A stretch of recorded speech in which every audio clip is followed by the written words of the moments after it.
मेरे साथ सहयोग कर रहे हैं और मेरे मुख्यमंत्री कार्यालय से जुड़े हुए सभी अधिकारीगण भी यहां मौजूद हैं। मैं आप सबका इस अपने आप में पहले यूनिकॉर्न स्टार्टअप के इस कॉन्क्लेव में आप ब्रजभूमि में उपस्थित हुए हैं, आप सबका मैं हृदय से स्वागत करता हूं, अभिनंदन करता हूं।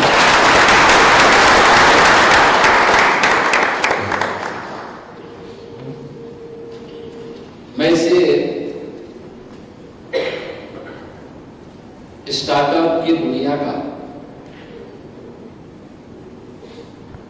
यूनिकॉर्न महाकुंभ भी कह सकता है,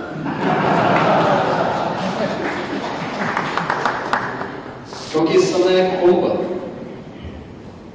सबकी निगाहों में है और महाकुंभ के प्रति जन का आकर्षण भी है।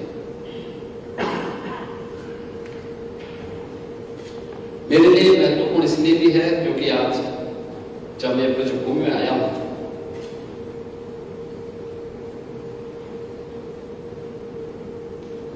इसके पीछे इसका अपना एक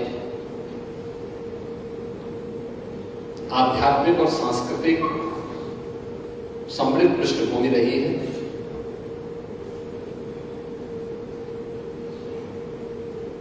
और लंबे कालखंड से इसने भारत की सभ्यता और संस्कृति को प्रभावित किया है। एक ओर हम आगरा में हैं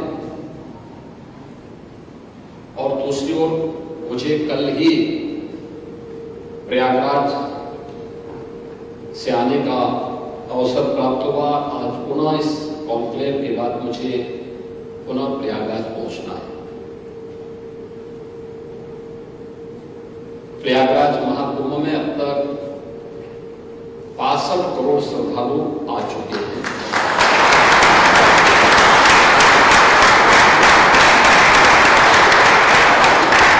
और स्केल के जिससे आप देखें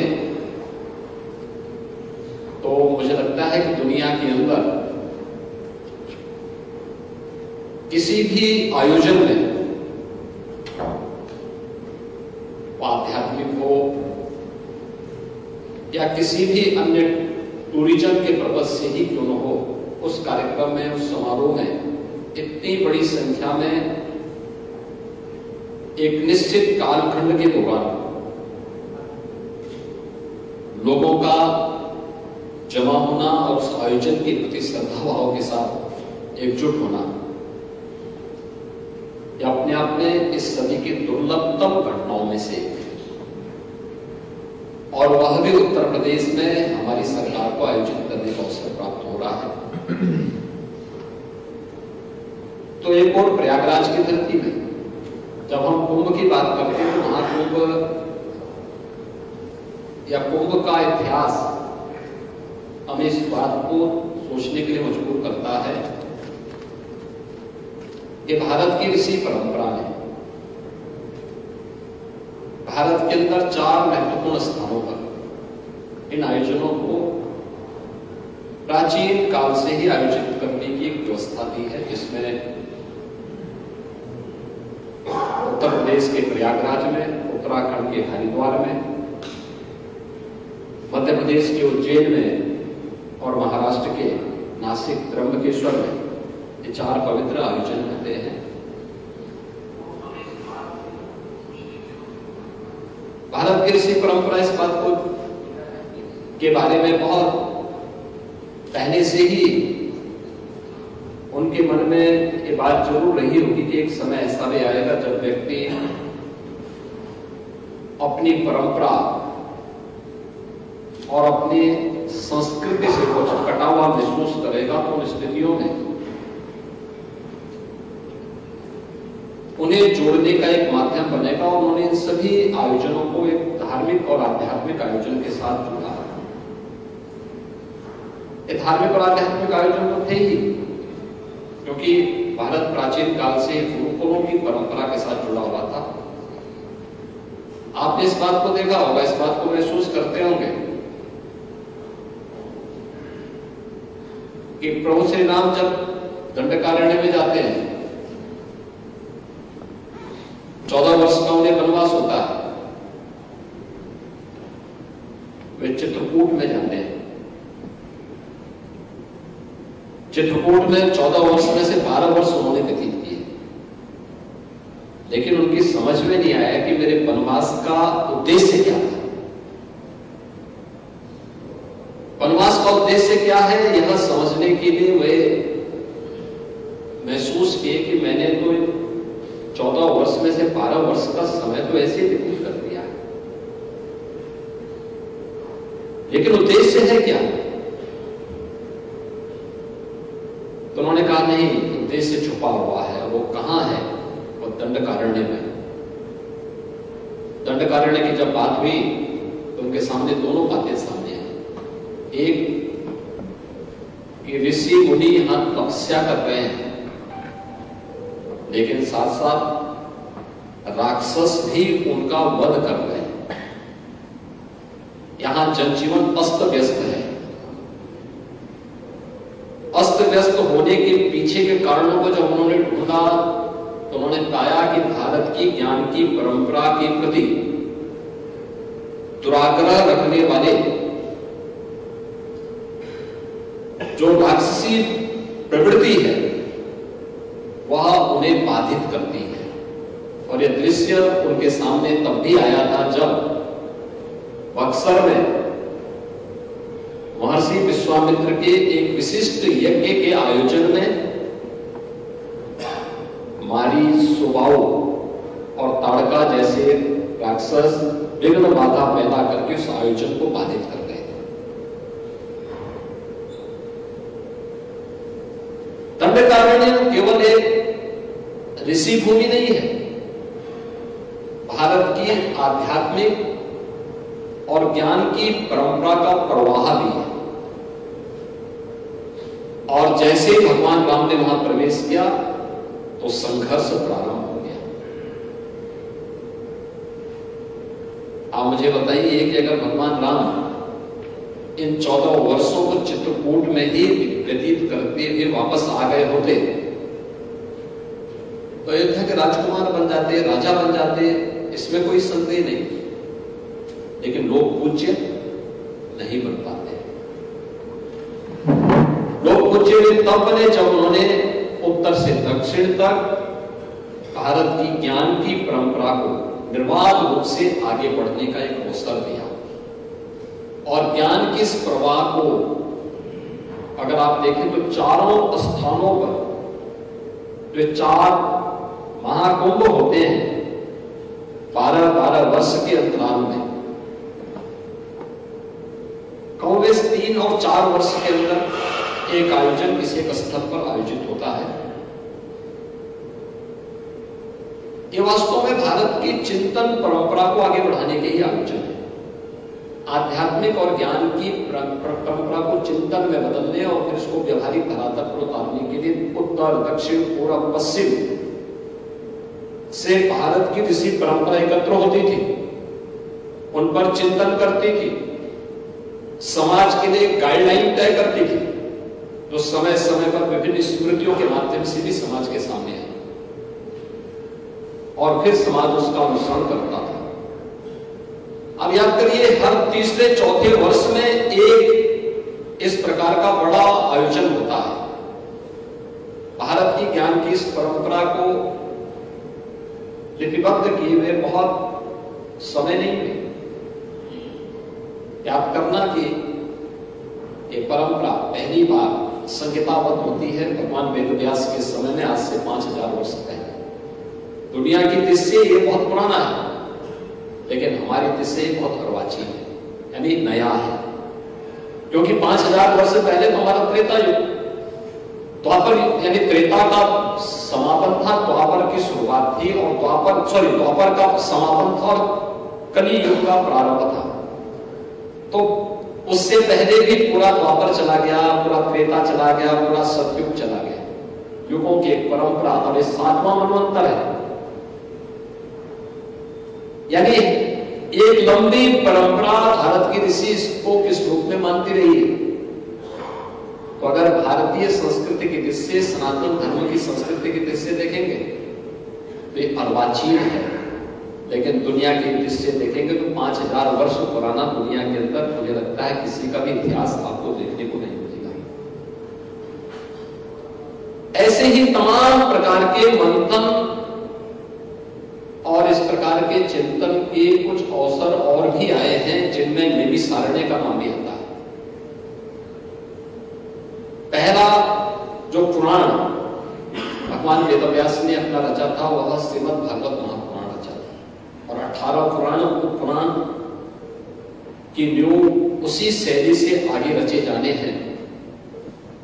यह उन्होंने जो तय किया वही आगे बढ़ा, और जो आगे चल करके नैमिषारण्य में इन सब आयोजनों का एक अवसर बनता है। इसमें आज से 3500 वर्ष पहले 88,000 ऋषियों को उसी नैमिषारण्य में एकत्र होने का एक अवसर प्राप्त हुआ था, जिसमें उन्होंने सभी पुराणों के बारे में, उपपुराणों के बारे में, भारत की वैदिक और पौराणिक ज्ञानों की परंपरा को लिपिबद्ध करके वर्तमान पीढ़ी को उन्होंने फिर उसे प्रदान किया। महाकुंभ के आयोजन में हो सकता है कि इस प्रकार के किसी आयोजन को आगे बढ़ाने का अवसर न मिला हो, क्योंकि वो पूरी तरह धार्मिक और आध्यात्मिक हो गया। हमने ज्ञान की इस भौतिक परंपरा को अध्यात्म से अलग करके ये मान लिया कि इस पे अब बहुत कार्य करने का दायित्व यह सब आज के बुद्धिजीवियों में है, उन्हीं के ऊपर हमने छोड़ दिया है। हम अपनी अकादमिक संस्थाओं के ऊपर इन कार्यों को छोड़ दिए। लेकिन मैं धन्यवाद दूंगा इस बात के लिए मोहनदास जी को और अमन जी को और उनकी पूरी टीम को, कि जिन्होंने भारत की इस बौद्धिक परंपरा को इस यूनिकॉर्न कॉन्क्लेव के माध्यम से आगरा में आयोजित करने का यह एक अवसर, इस एक कार्यक्रम यहाँ पे किया है। जब मैंने इस कार्यक्रम के बारे में पूछा, मुझे अभी जब मैं जैसे ही एयरपोर्ट में लैंड किया, प्रशासनिक अधिकारी वहां मुझे मिले थे, तो मैं गाड़ी में बैठने वाला था। उन्होंने कहा जनप्रतिनिधिगण एयरपोर्ट में इंतजार कर रहे हैं, आपसे मिलने के लिए आए हैं। तो मैंने कहा जनप्रतिनिधिगण कार्यक्रम में भी तो चल सकते हैं। उन्होंने कहा नहीं, उनका कार्यक्रम बहुत गोपनीय है, किसी की भी उसमें एंट्री नहीं है। तो मैंने कहा चलिए जनप्रतिनिधि से मिल लेता हूं, और उनका जो अनुशासन होगा उसे अनुशासन का हम पालन करेंगे। जनप्रतिनिधि से मिलकर उनको यही एयरपोर्ट पे बिठाएंगे, और फिर मैं भी अकेले ही उस कार्यक्रम, उस कॉन्क्लेव का हिस्सा बनूंगा। लेकिन एक अच्छा प्रयास, और ये यूपी में तो पहली बार इस प्रकार का प्रयास हो रहा है कि जब देश भर से जुड़े हुए प्रतिष्ठित यूनिकॉर्न एक साथ एक कॉन्क्लेव के माध्यम से जुड़ करके अपने विचारों का आदान प्रदान कर रहे हैं। ये सच है कि कोई भी यूनिकॉर्न बिना इनोवेशन के आगे नहीं बढ़ सकता। इनोवेशन के लिए इनोवेटिव आइडियाज चाहिए, और ये आइडियाज आएंगे एक दूसरे के साथ अपने विचारों को शेयर करके। विचार कहीं से भी मिल सकते हैं,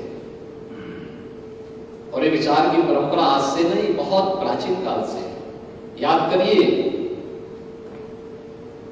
दुनिया के सभी प्रकार के रामायण की आधारशिला बनती है वाल्मीकि रामायण। वाल्मीकि रामायण ये कितनी लोकप्रिय क्यों हुई? वाल्मीकि रामायण के लोकप्रिय होने का कारण है कि महर्षि वाल्मीकि ने उसे व्यवहारिक संस्कृत में नहीं रचा, बोलचाल की संस्कृत में रचा। व्याकरण की संस्कृत नहीं है, व्यवहारिक संस्कृत है, जिसको हम सामान्य बोलचाल की भाषा में करते हैं। इसलिए कोई भी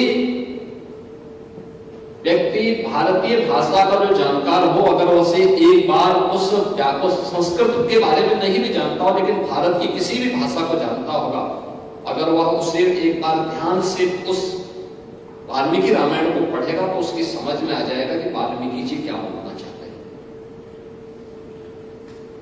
और वह आधार बना। महर्षि वाल्मीकि के मन में एक श्लोक फूट रहा था। उन्होंने कहा मैं लिखूं किसके बारे में, ये समझ में नहीं आ रहा। वे नारद जी के पास गए।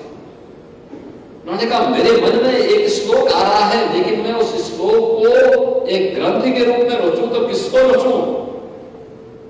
तो नारद जी ने कहते हैं कि इस प्रकार का पुरुष तो एक ही है जो परम पुरुष है और वह श्री राम है।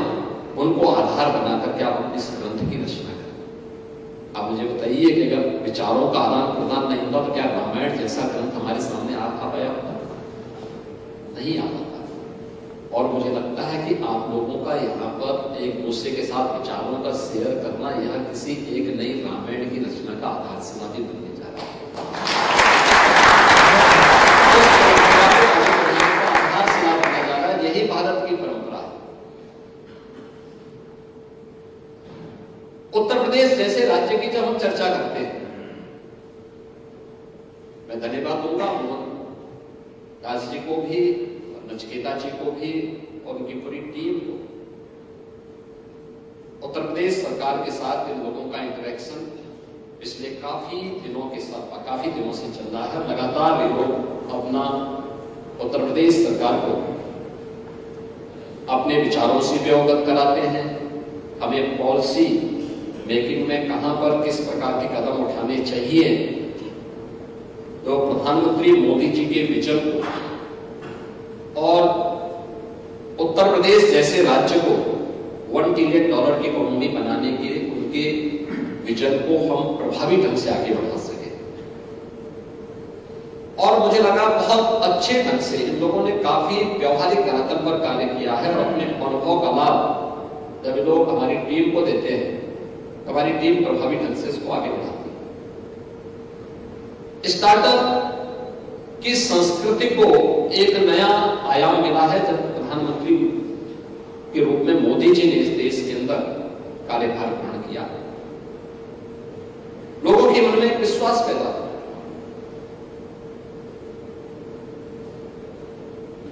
सिस्टम पहले भी था,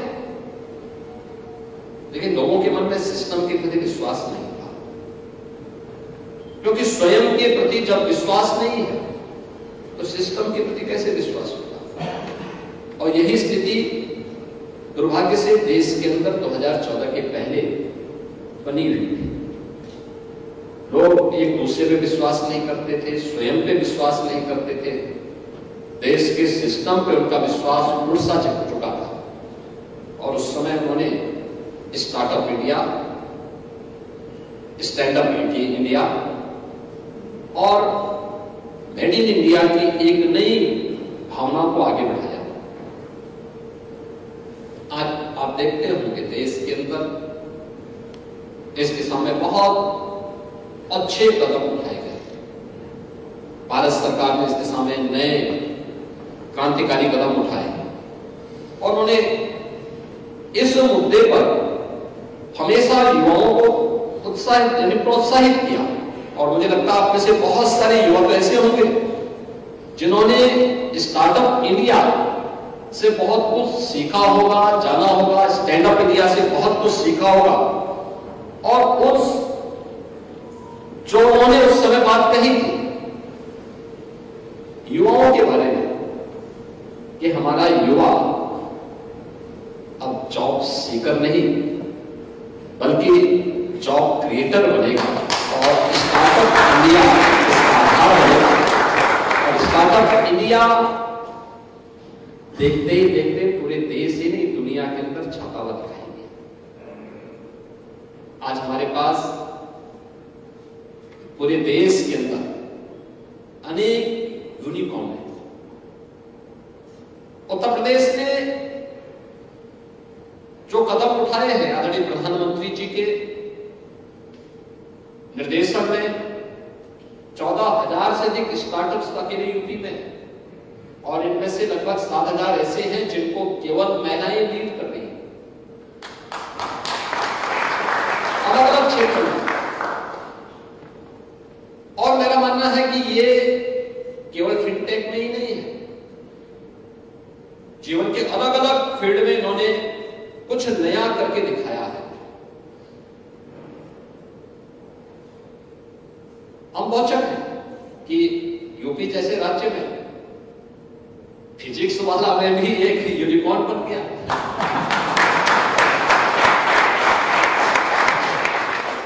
जब मेरी 3 साल पहले इनसे मुलाकात हुई तो मैंने पूछा, मैंने कहा क्या है, तो मुझे बहुत अच्छा उनका आइडिया लगा। इन्होंने किस फील्ड में काम किया है, ऐसा नहीं कि पहले अवसर नहीं थे, अवसर पहले भी थे, लेकिन देखते ही देखते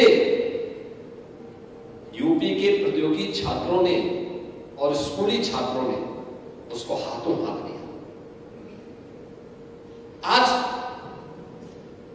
यानी आप विश्वास नहीं करेंगे कि उन जनपदों में जहां के बारे में हम लोग ये मानते थे कि वहां टेक्नोलॉजी के बारे में लोग क्या जानते हैं, वहां पर भी फिजिक्स वाला पहुंचा हुआ है। उन दूर दराज के जनपदों में ये चीजें बताती हैं कि इनोवेटिव आइडियाज के साथ साथ टेक्नोलॉजी जब उसके साथ जुड़ती है तो वह कैसे छाता हुआ दिखाई देता है। या उत्तर प्रदेश में जो कार्य हुए हैं उनके माध्यम से आप देख सकते हैं, और उसका सबसे अच्छा उदाहरण मैं आपको महाकुंभ का ही बता सकता हूं। प्रधानमंत्री जी ने मुझे इस बारे में कहा था कि कुंभ को डिजिटल कुंभ के साथ पता जोड़ो। आप सोचिए, डिजिटल कुंभ के माध्यम से हम लोगों ने अब तक 28,000 से अधिक लोगों को डिजिटल खोया पाया वाले केंद्र के माध्यम से उनके घर वालों से मिलवाने का काम किया। 28,000। अनुमान करिए, जिनके बारे में कांग्रेस अध्यक्ष कहते हैं कि साहब महाकुंभ में हजारों लोग मारे गए, तो हजारों मारे नहीं गए, डिजिटल खोया पाया केंद्र उनको उनके घरों से मिलाने का काम कर रहा है। क्योंकि उनकी दृष्टि नेगेटिव है, इसलिए वह ये मानते हैं कि वे नहीं है, लेकिन वे हैं और अपने परिवार वालों से मिल रहे हैं। आप अनुमान करिए 28,000 लोग ऐसे जिनको मिला दिया गया। हाँ, जो कि भीड़ थी, आप मान के चलिए प्रयागराज सिटी के अंदर कितनी की आबादी है। प्रयागराज सिटी को क्षमता उसकी 22 से 25 लाख लोगों को अपने अंदर समाहित करने की। महाकुंभ का जो क्षेत्र है, हम मान करके चलते हैं कि 25 से 30 लाख लोग वहां पे एक साथ इकट्ठे हो सकते हैं। लेकिन जिस सिटी में एक साथ 5 से लेके 10 करोड़ लोग आ जाएं एक ही दिन में, और फिर उन्हें डिस्पर्स करने के लिए हम कोई फोर्स का उपयोग तो करेंगे नहीं, क्योंकि श्रद्धा भाव से आया है, स्नान करें, लेकिन वह शांतिपूर्ण तरीके से अपने घर की ओर भी प्रस्थान कर जाए। हमने ट्रेन चलाई, बसें चलाई और उन्हें भेजने की कार्रवाई की, तो बहुत सारे लोग पिछड़े होंगे, लेकिन साथ साथ हम लोगों ने उसके लिए QR कोड भी दिए, उनको हम लोगों ने डिजिटल टूरिस्ट मैप भी उपलब्ध करवाए, उन्हें हर प्रकार की सुविधा दी, और उसके उपरांत उनके साथ संवाद संपर्क भी होना प्रारंभ हुआ। वे सभी एक एक करके मिलते गए और फिर उनके परिवार के लोगों को नजदीक के पुलिस स्टेशन के माध्यम से उन लोगों तक पहुंचाने की व्यवस्था हुई, और वे सभी लोग अपने अपने घरों को सुरक्षित वापस जा चुके। ये टेक्नोलॉजी का ही परिणाम है। अगर टेक्नोलॉजी नहीं होती बहुत कठिनाई होती।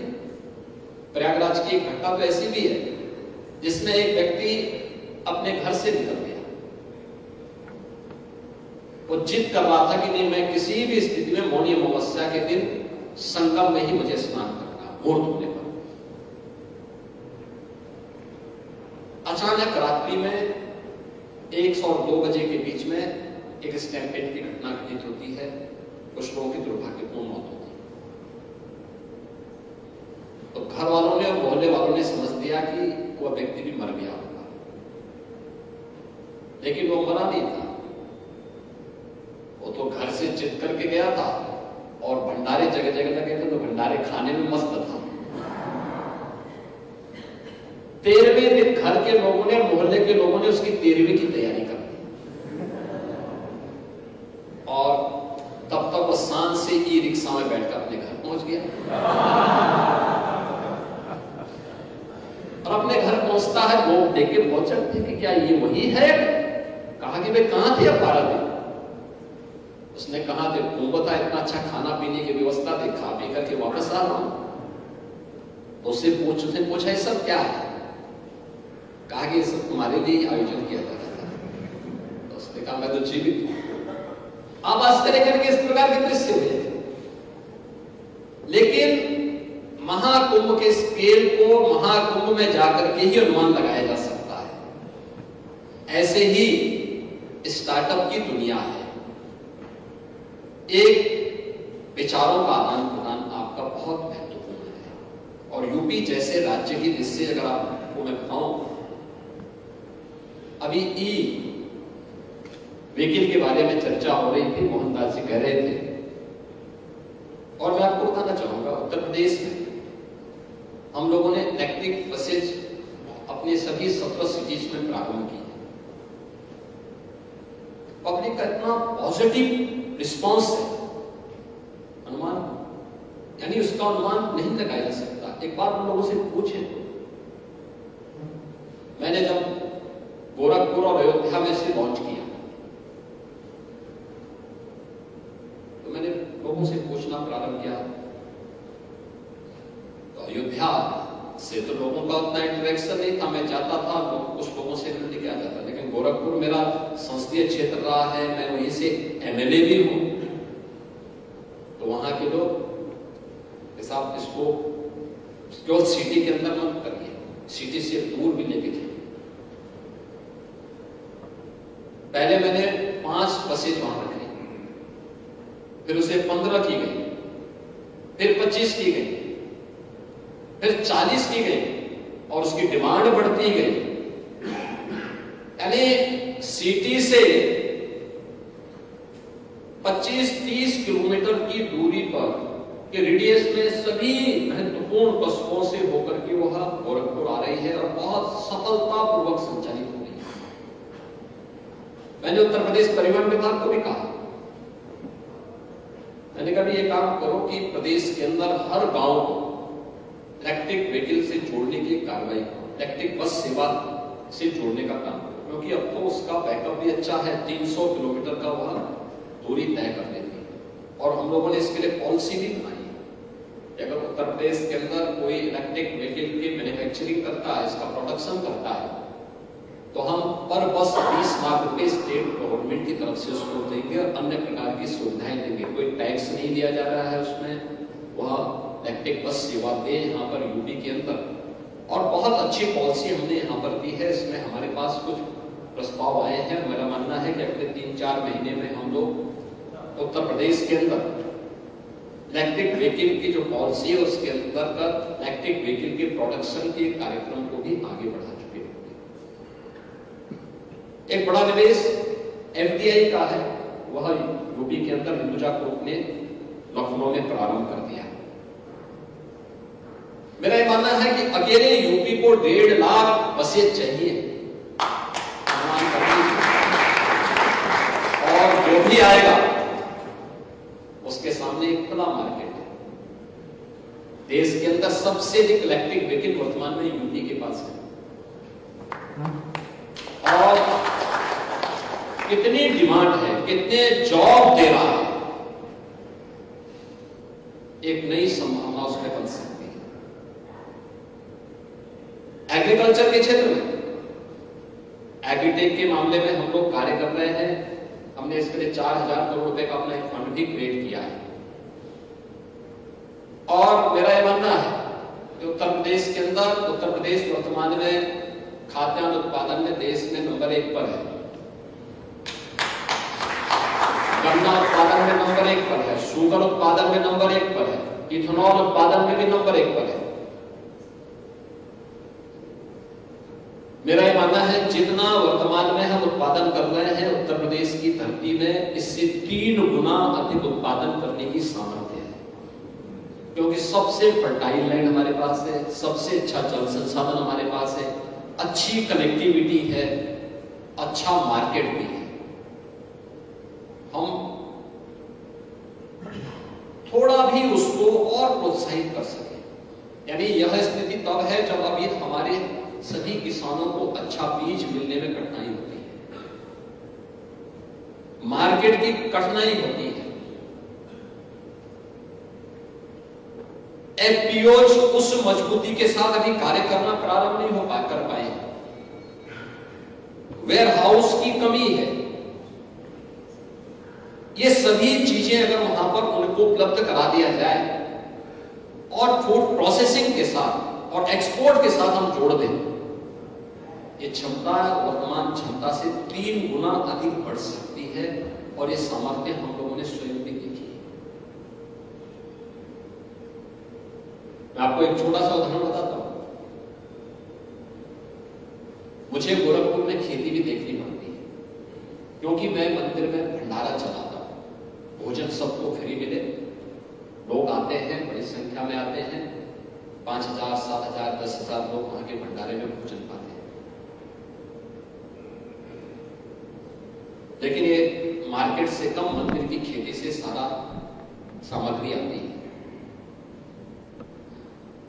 तो जब तक मैं मेंबर ऑफ पार्लियामेंट था तब तक कुछ समय निकाल पाता था, चीफ मिनिस्टर बनने के बाद समय नहीं निकाल पाता था।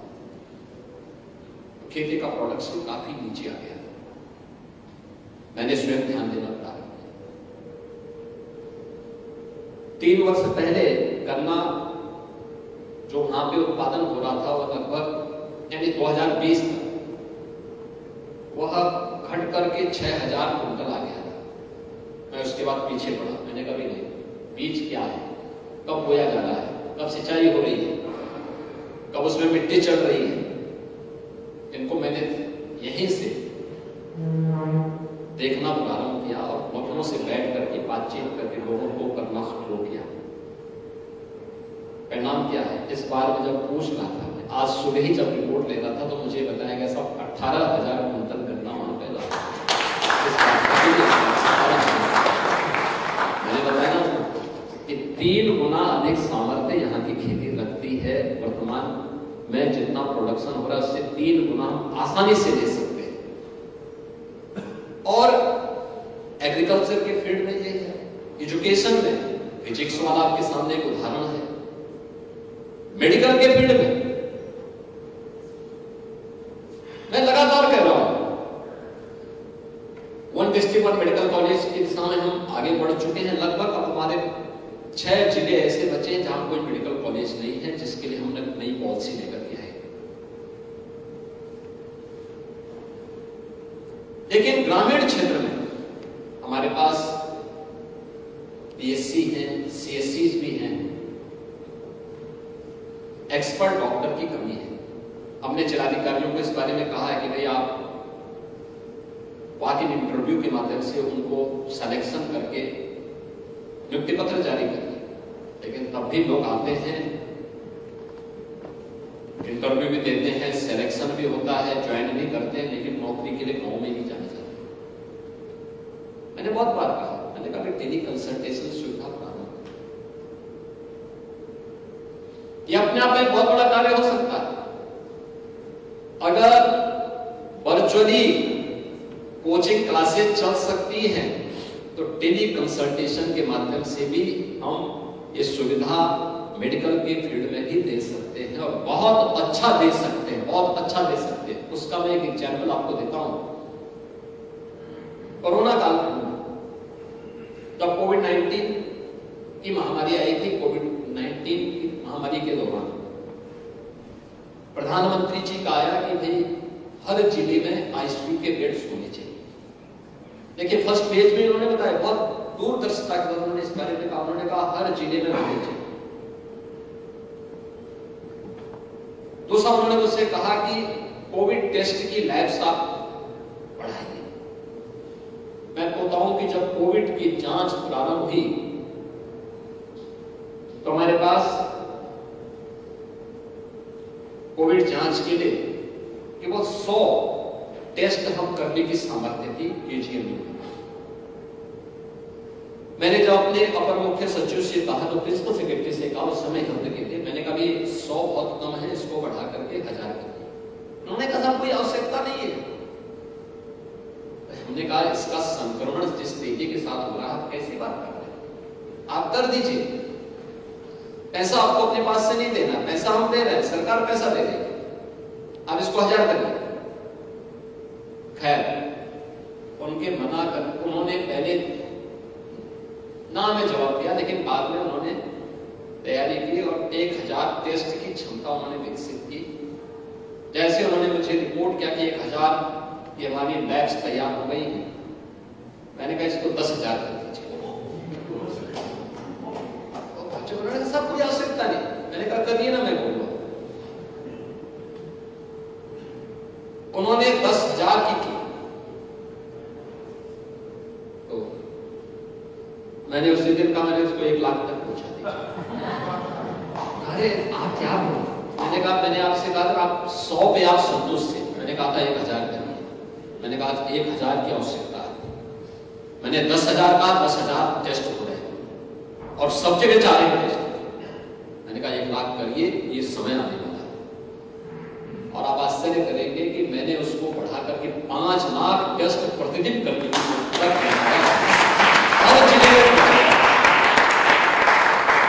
समय से अगर हम कदम नहीं उठाते, क्या कोविड महामारी में बेहतरीन प्रबंधन दे पाते?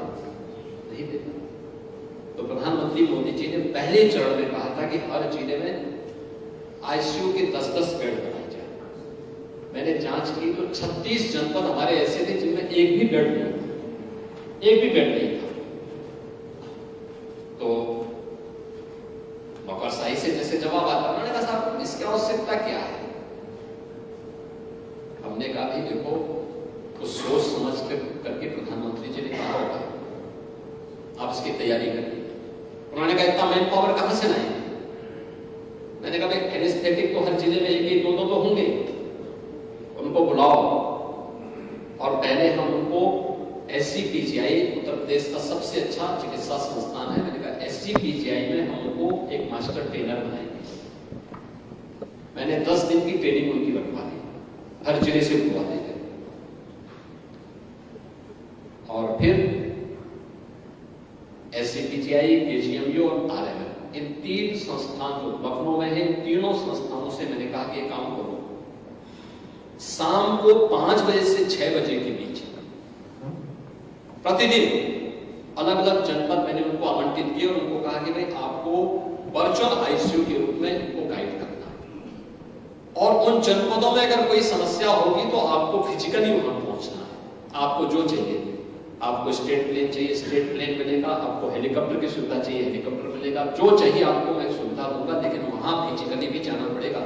और आश्चर्य करेंगे कि हम लोगों ने वर्चुअल आईसीयू कोविड-19 के दौरान प्रदेश के सभी 75 जनपदों में संचालित किए, सभी 75 जनपदों। और मेरा मानना है कि आप मेडिकल के फील्ड में टेली कंसल्टेशन हम दूर दराज के गांव में बेहतरीन तरीके से नहीं दे सकते, दे सकते। अब तो उस प्रकार के ATM भी आ गए, वे भी सुविधा दे रहे हैं, हम उस फील्ड में भी कर सकते हैं, कार्य कर सकते हैं। तो जीवन के अलग अलग क्षेत्र में हम इन कार्यक्रमों को आगे बढ़ा सकते हैं। उत्तर प्रदेश में एक अन्य कार्य हम लोगों ने किया था, जो मैं आपको एक एग्जाम्पल दूं, ये भी कोविड-19 के दौरान किया था, वो था बैंकिंग कॉरेस्पॉन्डेंट सखी का, BC सखी।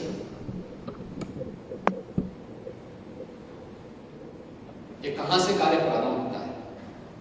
हुआ क्या कि उत्तर प्रदेश पहला राज्य था जिसने उस दौरान कामगार और श्रमिकों को भत्ता देने की कार्रवाई को आगे बढ़ाया, क्योंकि हमें मालूम था लॉकडाउन होगा। तो लॉकडाउन के दौरान जो प्रतिदिन कमाने वाले लोग हैं, इन लोगों को सबसे अधिक कठिनाई होगी। ये लोग प्रतिदिन कमा सके, यह संभव नहीं है। और उसी दौरान आपने देखा होगा दिल्ली से कितने बड़े पैमाने पे और अन्य महानगरों से कितने बड़े पैमाने पर लोगों ने पलायन किया। जब पलायन की बहुत बड़ी संख्या होने लग गई और वह पलायन उत्तर प्रदेश की तरफ था, मेरे पास उत्तर प्रदेश परिवहन निगम के पास 14,000 बसेज का बेड़ा था। तो मैंने सभी से कहा कि भाई आप लोग तैयार हो जाइए। इन्होंने कहा क्या करना है? मैंने कहा भाई आप मास्क लीजिए, सैनिटाइजर लीजिए, आपको और भी कुछ चाहिए तो आप बताइए, आपको जितनी मजदूरी चाहिए, जितना आपको पैसा चाहिए ये भी बताइए, लेकिन आपको इन लोगों को उठा करके हर जनपद में लेके जाना है। और मैंने गाजियाबाद, गौतम बुद्ध नगर, बुलंदशहर, मेरठ, हापुड़, इन जनपदों में अलग अलग सेंटर बना करके इन लोगों से कहा कि भाई आप लोग अलग अलग जनपद के लोगों को उन जनपदों तक पहुंचाने के लिए वाहनों का उपयोग करो। जो आता है उसको खाने के लिए भोजन मिले, पीने के लिए पानी मिले, और वाहन से उनको उन जनपदों तक पहुंचाना है। और प्रत्येक जनपद में हमने क्वारंटीन सेंटर बनाया। जब मैं इस कार्य को कर रहा था तो मुझे तमाम हमारे मुख्यमंत्रीगण मुझे कहते थे ये सब क्या करना है, ये सब बवाल अपने सिर में क्यों ले लिया आपने? मैंने कहा बवाल नहीं है, मेरी जिम्मेदारी है। उस बेचारी की नियत है क्या, हम उसको सड़क पे मरते हुए नहीं छोड़ेंगे, अंतिम दम तक लड़ेंगे और उसके घर तक पहुंचाएंगे। प्रधानमंत्री जी ने अप्रिशिएट किया कि नहीं आप उठाइए, कोई बात नहीं, ये लॉकडाउन लोगों के लिए है, लोगों को बचाने के लिए है, और ये भी उनको बचाने का एक अभियान है। इनको सुरक्षित पहुंचाने में जो योगदान कर हो सकता है आप करिए, कोई दिक्कत नहीं। आपने देखा होगा बहुत सारे राज्यों ने मना कर दिया, लेकिन मैं उस दौरान 40 लाख यूपी के कामगार और श्रमिकों को तो उठाया ही था। बिहार, झारखंड, वेस्ट बंगाल, असम, उड़ीसा, यहां के भी जितने लोग आए थे सबको मैं ही उत्तर प्रदेश में उनको रखा था। लगभग 1 करोड़ से अधिक लोगों को उत्तर प्रदेश में अलग अलग जनपदों में, और लोग कैसे याद करते, जब वो लॉकडाउन के बाद मैंने हर जिला प्रशासन से कहा था कि जब उत्तर प्रदेश का जो व्यक्ति होगा वह अपने घर को जाएगा, क्योंकि हम उस समय 1-1 महीने का क्वारंटीन था, तो मैंने कहा क्वारंटीन पीरियड के बाद जब ये अपने घर को जाएगा तो उसको 15 दिन का राशन, केरोसिन और एक भत्ता, कम से कम 2,000 रुपए का भत्ता उसके घर गृहस्थी को चलाने के लिए उसको उपलब्ध करवा देना और उसके घर तक उसको पहुंचाने की व्यवस्था। लेकिन जो यूपी के बाहर के हैं वे राशन लेके नहीं जा पाएंगे, क्योंकि बोझा उनके पास ज्यादा होगा, सामान उनके पास अपना भी है, लेकिन कम से कम भोजन करवा करके 1-1 पैकेट भोजन उनको रास्ते के लिए भी दे देना और पानी की बोतल भी देना।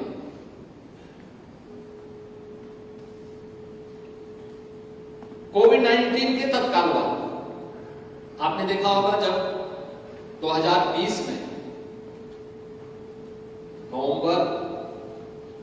अक्टूबर-नवंबर में बिहार विधानसभा के चुनाव में, मैं बिहार विधानसभा के चुनाव में गया था, तो एक सभा को संबोधित करने के लिए मैं गया था। मैं सभा को संबोधित कर रहा हूं, तब तक पीछे से एक लड़का, एक आदमी डिब्बे को लेकर के लहरा करके मुझे कह रहा योगी जी, तो सुरक्षा वाले उसको रोक रहे थे। सुरक्षा वाले तो रोक रहे थे इस बात को लेकर, पता नहीं ये प्रदर्शन करने के लिए आया है, डिस्टर्बेंस करने के लिए आया है, या हो सकता है कि सुरक्षा में सेल लगाने के लिए आया है। आप आश्चर्य करेंगे कि व्यक्ति, जब मैंने सुरक्षा वालों से मैंने कहा आने दो भाई, अकेले व्यक्ति है, काहे परेशान, फोर्स में भी रोक रहे थे। मैंने कहा नहीं, उसको नजदीक आने दो, बॉम्बे होगा तो इतना लंबा थोड़ा फेंक देगा आपकी जो है। मैंने कहा मैं तो मंच पे हूं, लेकिन जितने नजदीक आ सकता है आया। उसने कहा योगी जी डिब्बा आपने मुझे दिया, फलाने जिले में मैं था और जब गए वहां से तो वहां के प्रशासन ने हमें भोजन का पैकेट दिया था चाहते हुए, और इसी को हमने अपनी सरकार को दिखाया था, देखो योगी जी ने हमें आधे समय में भोजन दिया, यानी वहां तो खिलाया ही खिलाया। लेकिन जब मैं हमें वहां से प्रस्थान किए तब भी तो मंच पे जो लोग थे मुझे देखने लगे, कहा ये क्या है? मैंने कहा कोरोना के दौरान जब लोग भगाए जा रहे थे तो यूपी उनको भोजन खिला रहा था। उन्होंने कहा कि आपने सब बिहार के लोगों को खिलाया? मैंने कहा बिहार के लोगों को तो खिलाना हमारा दायित्व है, क्योंकि हमारी माता सीता तो उसी बिहार की रहती है, उनको तो हम लोग खिलाएंगे ही खिलाएंगे। देखिए, गरीब या किसी व्यक्ति के लिए कुछ करेंगे तो भारत की परंपरा है, वह उसके प्रति कृतज्ञता ज्ञापित करता है। और मैं उस युवा को इस बारे में कहूंगा कि वह व्यक्ति, उसके पास शब्द थे जो उस डिब्बे को संभाल करके रखा। अक्सर होता खा करके लोग फेंक देते, फेंका नहीं था, उस खाली डिब्बे को संभाल के रखा। उसने कहा था ये आपने आपके यहां से मुझे मिला था, मैंने इसी में भोजन किया था। आप देखिए 6 महीने के बाद उस व्यक्ति ने संभाल के रखा हुआ था। और इसलिए मैं कह रहा हूं कि यह कार्य आज के दिन पर हम लोगों को करने की आवश्यकता है। आप जॉब क्रिएटर तो हैं, जो रिपोर्ट यहां पे अभी प्रस्तुत की, जो प्रेजेंटेशन मोहनदास जी ने अपने प्रस्तावना में यहां पर हम सबके सामने प्रस्तुत की है, जो संभावनाएं हैं उन संभावनाओं को आगे बढ़ाने के लिए उत्तर प्रदेश ने पिछले 7-8 वर्षों में प्रधानमंत्री मोदी जी के मार्गदर्शन और नेतृत्व में जो कदम उठाए हैं और जिस दिशा में तेजी के साथ आगे बढ़ा है, मेरा यह मानना है कि $1 ट्रिलियन की इकोनॉमी बनने की दिशा में हम लोगों के जो कदम हैं वह मजबूती के साथ आगे बढ़ रहे हैं। और हमारे एडवाइजर राजू साहब यहां पर मौजूद हैं, ये सभी लोग उसको बहुत नजदीक से देख रहे हैं, और आप सभी का भी इसमें हम लोग एक तो सहयोग लेने के आकांक्षी है कि इस दिशा में आपके सहयोग की आवश्यकता है। मेरा यह मानना है 2029 तक हम उत्तर प्रदेश की इकोनॉमी को $1 ट्रिलियन की इकोनॉमी, और सब वे सभी आधार हम लोगों ने यूपी के अंदर तैयार कर दिए। अब केवल उसमें मजबूती के साथ डबल इंजन की गाड़ी को मजबूती के साथ आगे बढ़ा देना है, और वह आगे बढ़ेगी, कोई कारण नहीं कि ना हो सकता। अब तक के रिजल्ट बहुत अच्छे आए, बहुत अच्छे आए हैं, और जो टारगेट तय किया था अलग अलग पैरामीटर पर, अलग अलग इंडिकेटर के, वह अपने टारगेट को अब तक अचीव किए। आगे भी मेरा यह मानना है कि हम उसको अचीव करने में और भी अच्छे ढंग से सफल होंगे, और अकेले महाकुंभ ही 3.5 लाख करोड़ रुपए की हमें ग्रोथ देगा यूपी की इकोनॉमी। आपको विश्वास कर रहे होंगे कि नहीं कर रहे होंगे? अयोध्या में 20 दिन में 700 करोड़ रुपए चढ़े श्री रामचंद्र, कोई कल्पना कर सकता है?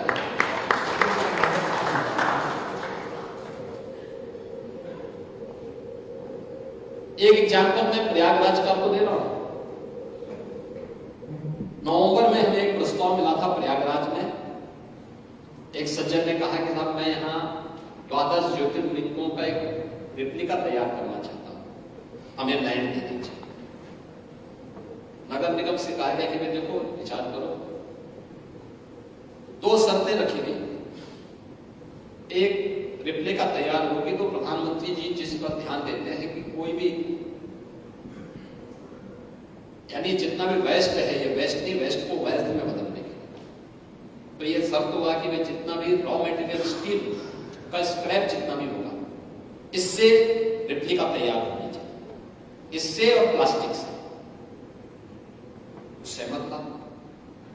दूसरी शर्त यह थी कि भाई भारत के मानचित्र पर, भारत के नक्शे पर, जो भारत का मैप है, इसमें 12 ज्योतिर्लिंग और 6 अन्य महत्वपूर्ण ज्योतिर्लिंग के जो भी कोऑर्डिनेट होंगे उसके हिसाब से ही उन्हें रखना पड़ेगा।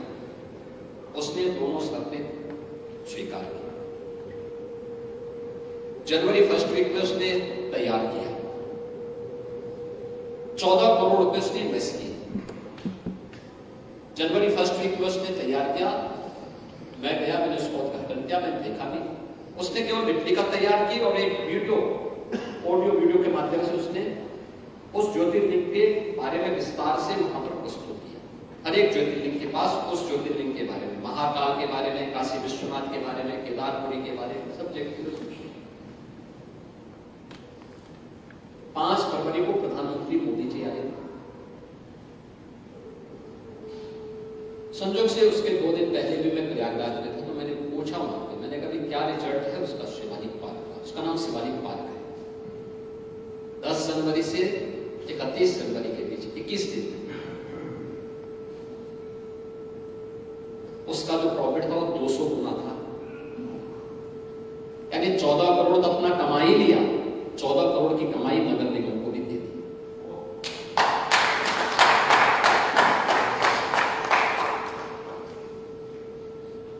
ये यूपी की पोटेंशियल है और इसी सामर्थ्य के लिए आपको आमंत्रित कर रहा हूं। इस सामर्थ्य में आपका अनुभव, आपका इनोवेशन यूपी को देश की ग्रोथ इंजन के रूप में स्थापित करने में मदद कर सकता है। और मुझे बहुत अच्छा लगा कि आपने अलग अलग फील्ड में जो देश को एक नई दिशा देने का काम किया, खासतौर पर यूथ को। आपका जो यूनिकॉर्न है अलग अलग फील्ड से जुड़ा हुआ है और लोगों को, खासतौर पर हमारे यूथ को, उसकी एक नई प्रेरणा है इसके लिए। वह देश के लिए और जीवन के प्रत्येक क्षेत्र के लिए एक बहुत बड़ी उपलब्धि हो सकती है, बहुत बड़ी उपलब्धि हो सकती है। और प्रयास होना चाहिए, ऐसा नहीं कि केवल यूथ ही। देखिए हमारे पास एक कलेनी मिल्क प्रोड्यूसर है बुंदेलखंड। 2019 में 5 महिलाएं आई थी मेरे बुंदेलखंड दौरे के दौरान, आई थी मेरे पास। उन्होंने कहा साहब जो है हमें नौकरी दे दीजिए। तो मैंने कहा मैं कौन क्लास तक पढ़ी है? तो किसी ने कहा 5वीं पास है, किसी ने कहा 8वीं पास है। तो मैंने कहा कौन सी नौकरी करना है? खैर हमने एक प्रिंसिपल सेक्रेटरी से कहा, वहां के एडमिनिस्ट्रेशन से कहा कि भाई इस पे काम करो।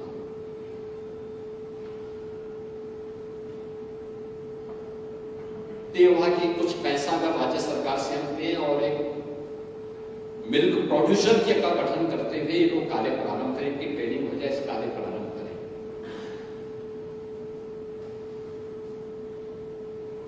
ट्रेनिंग कराई गई,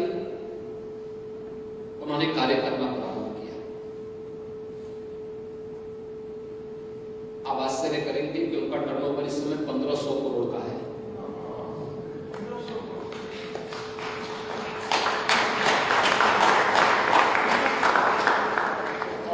उनके साथ जुड़ी हैं इस समय 42,000 महिलाएं।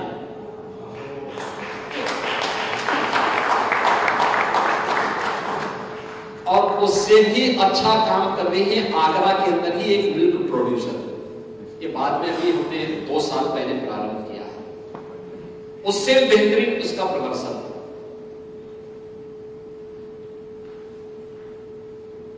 मैं इसीलिए आपसे कहना चाहता हूं, उत्तर प्रदेश की अनंत संभावनाओं में जो सामर्थ्य छुपी हुई है, आपका अनुभव उसको आगे लाने में और ढेर सारे लोगों के जीवन में परिवर्तन करने में सहायक हो सकता है। मुझे यहां पर आज इस यूनिकॉर्न कॉन्क्लेव में आप सबने आमंत्रित किया है। मैं आपको उत्तर प्रदेश के अंदर आपके इस योगदान के लिए आपका मैं हृदय से अभिनंदन करता हूं, स्वागत करता हूं और आपको आमंत्रित करता हूं। आप यूपी के साथ आइए, यूपी हर प्रकार से सहयोग करने के लिए आपके साथ होगा।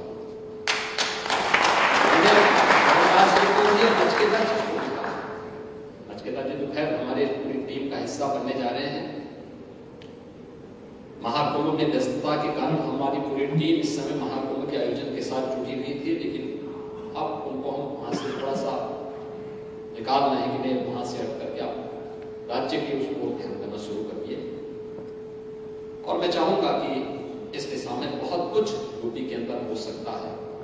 उस सामर्थ्य में आप सबके योगदान की मैं अपेक्षा करता हूं, उसी आकांक्षा के साथ मैं आज यहाँ पर आया हूं। एक बार फिर से मोहनदास जी आपका भी और आपकी इस पूरी टीम का, जिसमें इन सभी युवाओं ने जो योगदान किया है, जिसमें अमन जी हैं, विदेश जी हैं, आकाश चौधरी जी हैं, श्रीमती मेघना जी हैं, सबको मैं, जितने भी देश भर से आए थे, फॉर्चून हमारे यूनिकॉर्न हैं, इन सबका मैं हृदय से स्वागत करता हूं। धन्यवाद। जय हिंद।